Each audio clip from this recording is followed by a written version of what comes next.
एक समय की बात है जब दो भाई आपस में झगड़ीडीडीएच रहे थे और इनका झगड़ा उनके पिता बैठकर आराम से देख रहे थे।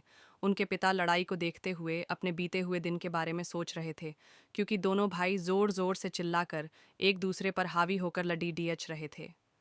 पिता उनकी लड़ाई को आराम से बैठकर हंसते हुए देख रहे थे। थोड़ी देर बाद पिता उन दोनों के पास जाकर दोनों भाइयों से पूछा कि तुम दोनों आपस में लड़ाई क्यों कर रहे हो। दोनों भाइयों ने जवाब दिया कि इस घर को लेकर हम दोनों के बीच लड़ी ढाई हो रही है। आगे चलकर ये घर किसके नाम में होगा।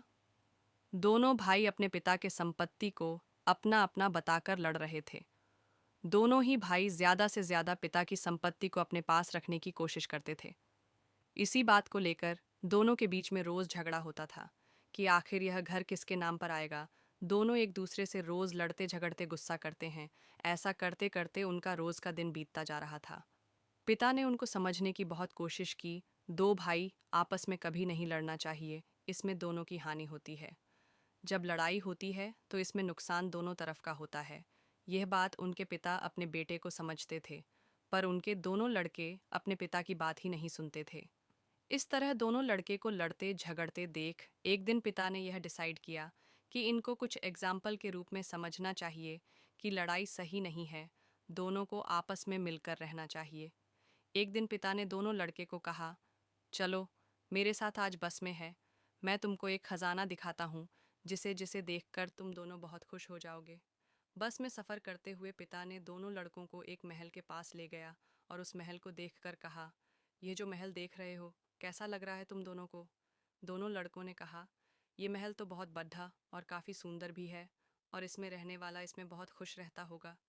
अब उन दोनों ने अपने पिता से पूछा पूछा कि आखिर यह महल किसका है। उसके पिता ने बताया कि यह महल मेरा है, इसका मालिक मैं ही हूँ। यह सुनते ही दोनों ने कहा, पर आपने कभी बताया नहीं कि और भी घर है। उसके पिता ने बताया, यह घर मैंने अपने बड़े भाई से लड़कर हासिल की थी।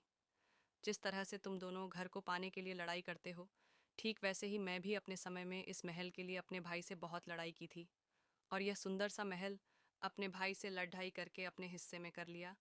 लेकिन सबसे बड़े दुख की बात तो यह है कि यह घर तो मेरे नाम हो गया, पर मेरा सगा भाई जो कभी मेरे साथ हमेशा खेलते बड़ा हुआ था, वह आप मेरे साथ नहीं रहा।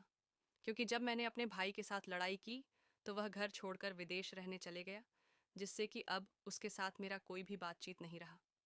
इतना अच्छा सुंदर महल मुझे लड़ाई करने पर अपने भाई से मिल तो गया है, लेकिन आज मेरा भाई मेरे साथ नहीं है।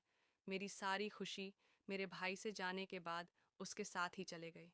अब इतने बड़े महल में मैं अकेला रह गया। इसलिए मैं तुम दोनों को यह समझता हूँ कि हमेशा आपस में मिलकर रहो, कभी भी लड़ाई मत करो। अपनों से लड़ाई करके पाया हुआ विजय कभी भी खुशी नहीं देता है। इस कहानी से यह शिक्षा मिली है कि कभी कभी स्थिति परिस्थिति ऐसी आती है कि अपनों के बीच में लड़ाई हो जाती है। यदि हम ऐसे समय में लड़ाई करते रहे तो हम कभी भी खुश नहीं रह पाते। ऐसे समय में हमें हमेशा साथ मिलकर ही रखना चाहिए। जब यह बात उन दोनों लड़कों को अच्छे से समझ आ गई और वे दोनों अच्छे से मिलकर एक साथ रहने लगे।